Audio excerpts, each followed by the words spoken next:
We found a mouth in the forest. I remember the first night the forest whispered my name. It was just after midnight, and I was standing on the back trail behind Maya's cabin, trying to get a signal. My phone was useless out there, but force of habit kept pulling it from my pocket.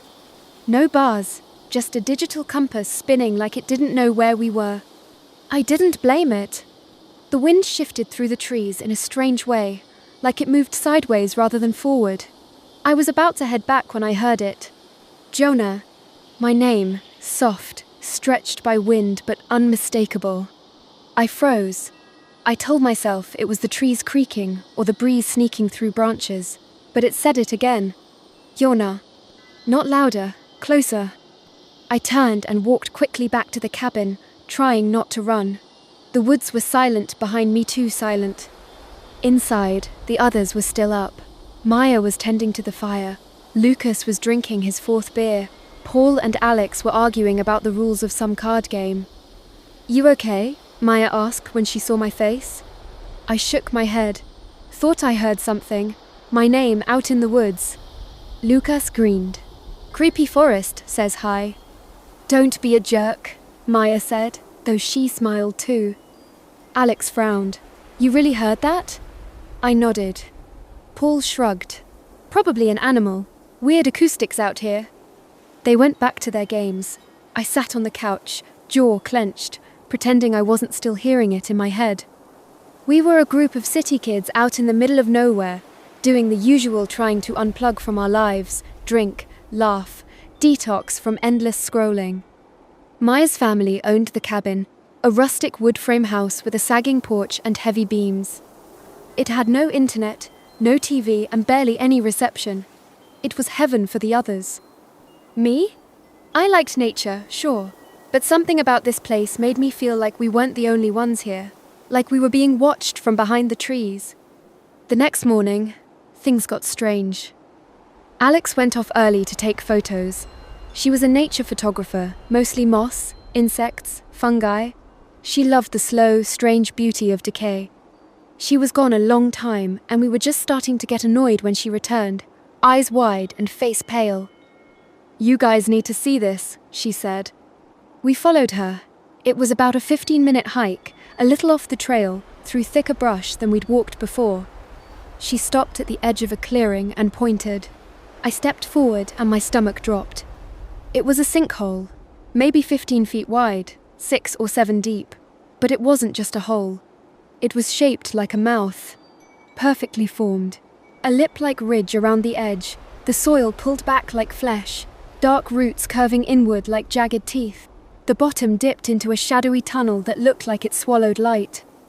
No one spoke for a moment. This wasn't here yesterday, Alex whispered. Lucas walked closer and picked up a rock. He tossed it in. We listened for it to hit the bottom. Nothing. Not even an echo. Paul laughed nervously. It's just a geological formation. Weird coincidence. Nature doesn't make this shape, Alex muttered. Maya crossed her arms. We should report it. To who?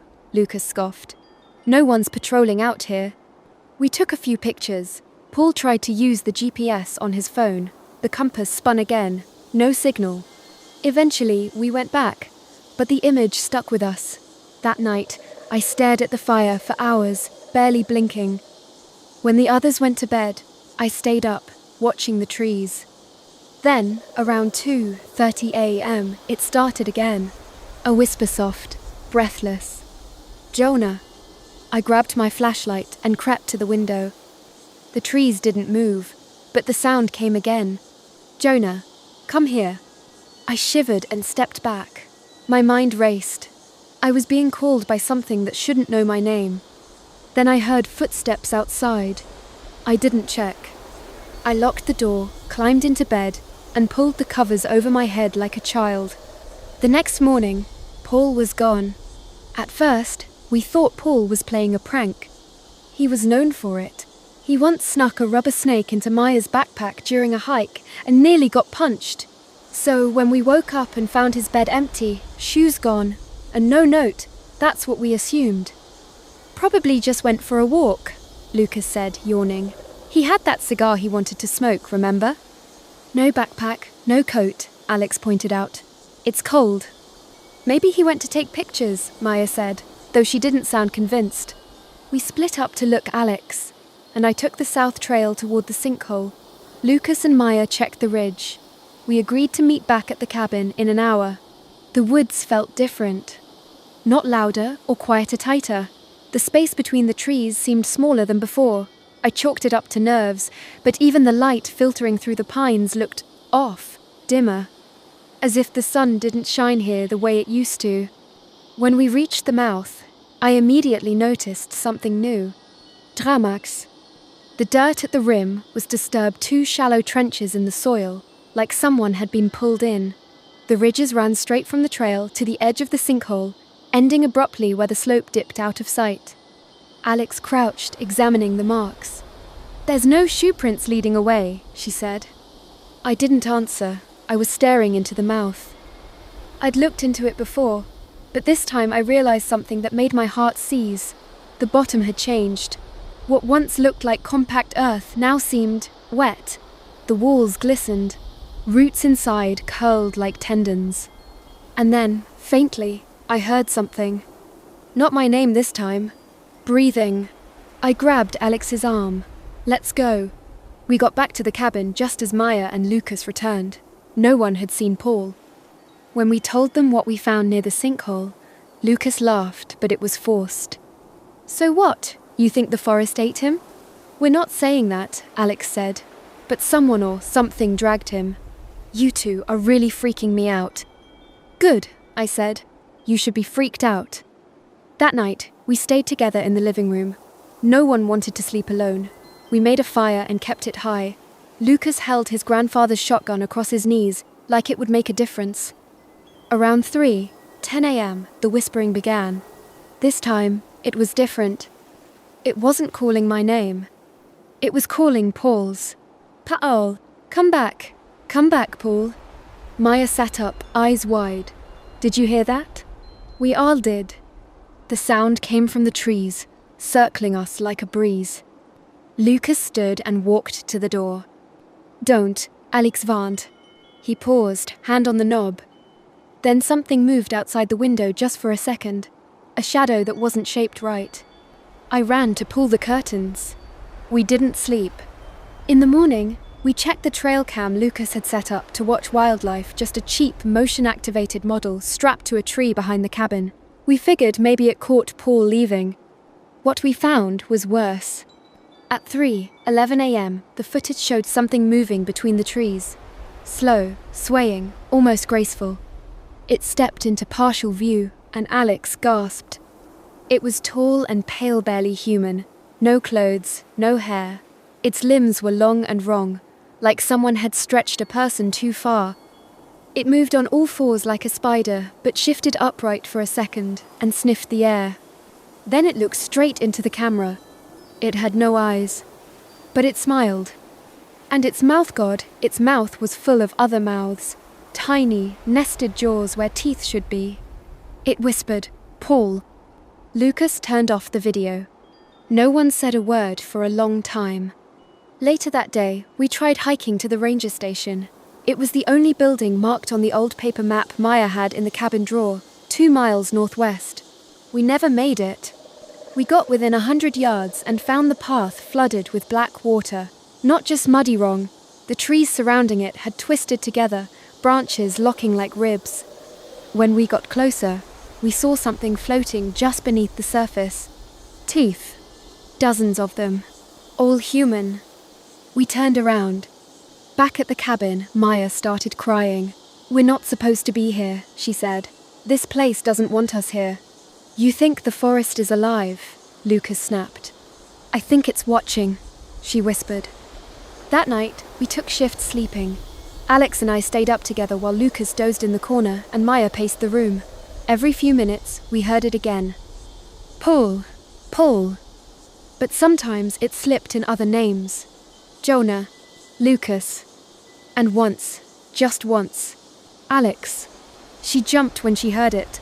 Her whole body stiffened. "It said mine," she whispered. "They're just sounds," Lucas said. though he wouldn't meet her eyes. At 3:23 a.m., we realized Maya was gone. The front door was open. No sign of a struggle. Her coat still hung on the rack. Boots were by the fire. We searched the woods for 2 hours, calling her name. We found nothing. Only a strange patch of soil near the mouth that looked freshly churned like something had been swallowed. When we returned to the cabin, something else had changed. The trees were closer. The trees had moved. It wasn't a metaphor. It wasn't paranoia. The trees had literally crept closer to the cabin. What had once been 30 feet of open space between the porch and the forest line was now maybe 10-15 at most. Alex took pictures.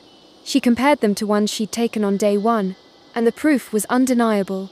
Whole pines had shifted position. The angle of the sun changed too, like the world was tilting, just slightly. Lucas sat on the couch, staring into space, the shotgun still across his knees. "They're surrounding us," Alex whispered. "Why?" I asked. "What does it want?" She didn't answer. She was holding something. A tooth. One of the teeth we found near the mouth. It was long, smooth, and clean, like it had never belonged to anyone. She held it like it might bite her.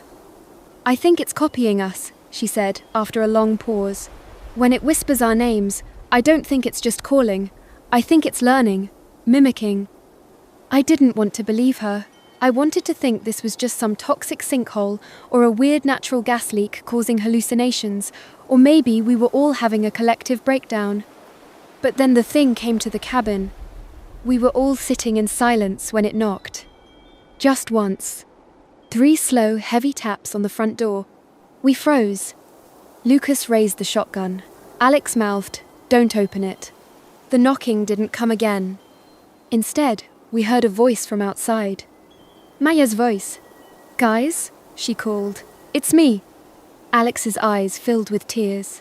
I stood, torn between hope and horror. "Don't," she said. "Jonah, that's not her." I stepped to the door. "Maya?" "Yes, I got lost, but I'm okay now. Please let me in." Lucas moved beside me. She wouldn't come back like that. She wouldn't knock and wait. Alex opened her phone and pulled up the trail cam app. It still had a live link. She aimed it at the screen and tapped into the backyard feed. A figure stood at the edge of the trees. Still, too still.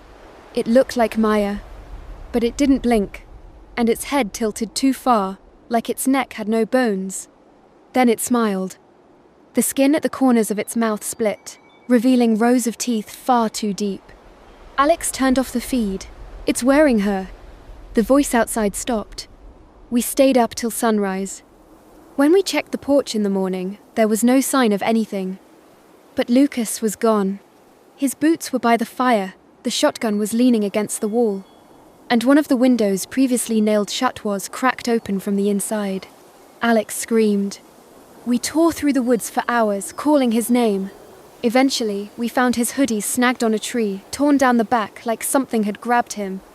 And in the dirt, just before the slope toward the mouth, I found his wristwatch. Still ticking. It was 2:13. We went back in silence. The cabin felt emptier, hollower. It creaked in the wind, but the wind didn't feel real anymore. It sounded like something breathing, slow and deep. That night, Alex and I stayed in the same room. We locked the door, pushed a dresser against it. We didn't talk. We just sat on the floor, staring at the walls, our backs pressed together like we were scared to blink. Around 2:50 a.m., she whispered. It said my name again.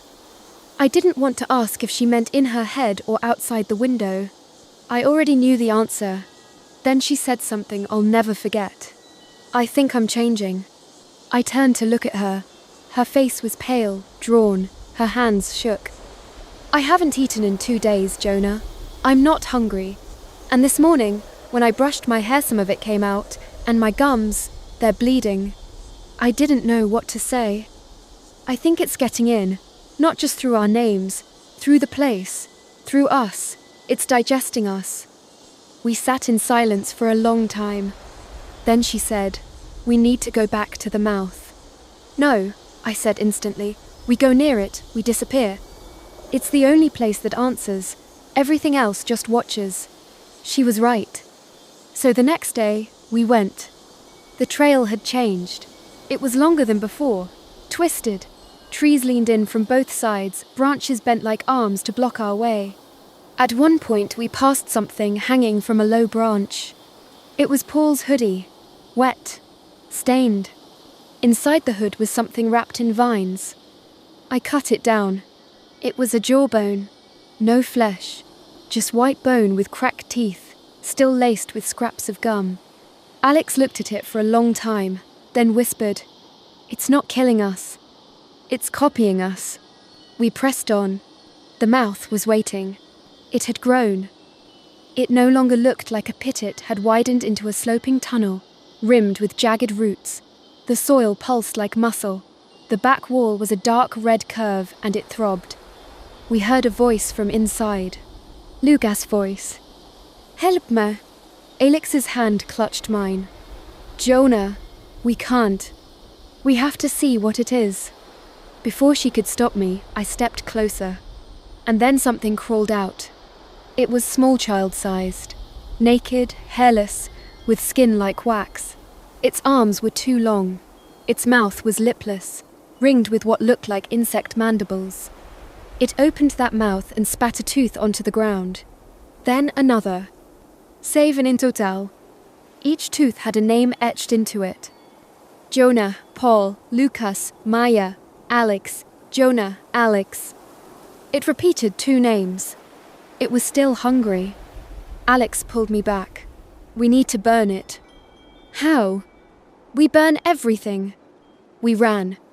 Not away, not toward the road. There was no road anymore, not one that led out. Every path we tried looped us back. The compass was useless. The sun never set in the same place twice. We weren't just lost.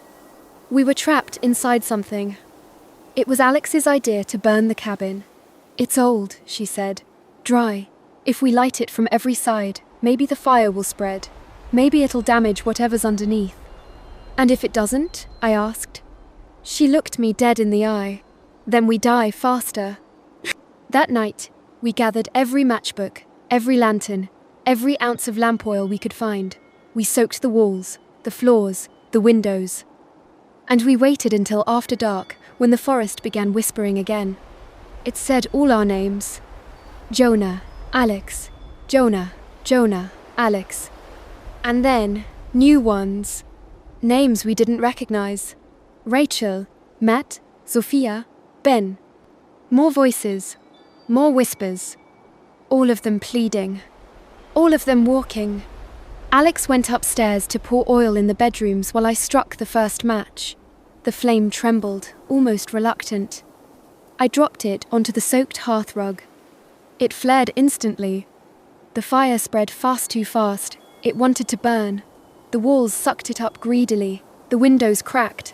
Smoke curled toward the ceiling, like it knew the way out. Alex came running down, coughing, hands covered in soot. "The attic," she shouted. "Something's in the attic." "What?" "I saw it." She didn't finish. A loud crack cut her off. One of the beams split. We ran out the back door just as part of the roof caved in. The sky above the cabin twisted clouds whirling in a tight spiral, like a drain pulling the stars down with it. The trees didn't sway from the wind. They leaned inward, like worshippers. The fire spread into the clearing. It didn't touch the trees. They curled away, but the mouth it glowed. Red light leaked up from it, pulsing with every heartbeat. And then it screamed. The scream didn't come from any mouth we could see. It came from the ground itself. The roots, the stones, the trees. It was a howl of fury and hunger, like something ancient and starving had just been stabbed. We dropped to our knees, clutching our ears. And in that moment, I felt it. Its shape. Beneath us. Massive. Beyond scale. Like a fossilized god buried under a shallow crust of forest and fog. We hadn't stumbled onto it. We'd walked right into its skull. And now, it was awake. I turned to Alex. She was crying again, but not from fear. "Something's wrong," she whispered. Her hands were shaking. Her arms twitched. She doubled over and screamed. Blood soaked through her shirt. Her veins were moving. I pulled her shirt up beneath her skin. Something rippled, like worms writhing just under the surface. Her neck pulsed, her jaw cracked. "I think it's in me," she gasped. "From the bite. From Lucas." I held her shoulders. "No, we're getting out of here." "You don't get it," she said. "It's not just copying us, it's replacing us. It used Paul, then Maya, then Lucas. They're gone. Their copies walk around now, and I think when I go something else will get up in my body." Her mouth opened. A tooth fell out. Just one. Long. Too long. She smiled. But it wasn't her smile anymore. I backed away. "Jonah," she said. Voice wrong, off key. "Jonah, Jonah." Like a machine stuck on one command. I raised the knife we brought for protection. My hand shook. She stopped smiling. "It's okay," she said, suddenly herself again. "Do it before I change." "I can't. Please." I closed my eyes. And when I opened them, I was alone. I don't remember doing it. I don't remember leaving. I just remember the trees pulling back, the stars returning to their places, the fire dying down, and silence. It took me 3 days to find a road. I wandered in circles, hallucinating from thirst. When I finally stumbled into a dirt lot near a hunting cabin, I collapsed. They found me screaming about teeth. The cops never found the others. They searched, sent helicopters, dogs, nothing. Even the sinkhole the mouth was gone. That whole clearing, flat, covered in moss, as if the forest had healed over it like skin. No bodies, no bones. Just one thing. In the ashes of the cabin, they found a tooth. Perfectly clean. I didn't tell them what it meant.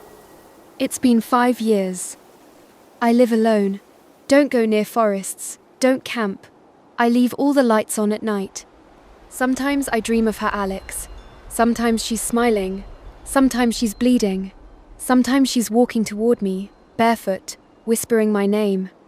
Sometimes I wake up with dirt on my feet. I don't remember leaving my bed. One morning, I found something in my sink. A tooth. Not mine. I threw it out. The next day, 2 more appeared. Now I keep a box. It's filling. Last night, I heard something in the woods behind my apartment. No trees close enough for anyone to hide, but I swear I saw movement. A figure. It whispered. "Jonah." And then? Alex. She's not gone. But she's not alive either. Something else is wearing her face. And it's waiting. Just outside. Just under. Just beneath the soil. The mouth is still out there. It never closed. It only moved. Waiting to open again. For you.